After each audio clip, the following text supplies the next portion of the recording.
ये देखें हम बच्चों के साथ 14 अगस्त यौम आज़ादी का दिन जो है वो सेलिब्रेट कर रहे हैं। इसको यादगार बना रहे हैं हम। बच्चों की ख्वाहिश थी कि हम भी अपना जो है कौमी परचम उसके साथ ऐसे गुब्बारे बांध कर उसको फिजा में छोड़ें और वो बुलंदियों को छू जाए।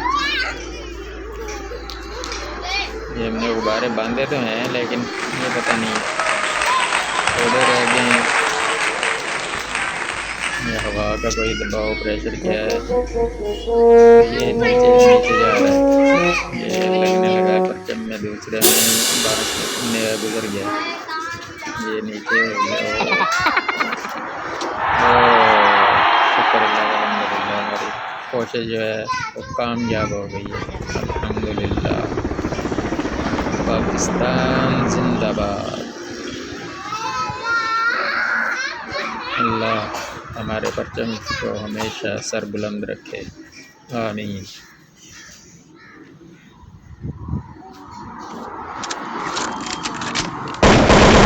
बुलंदियों को छू गया ये कभी।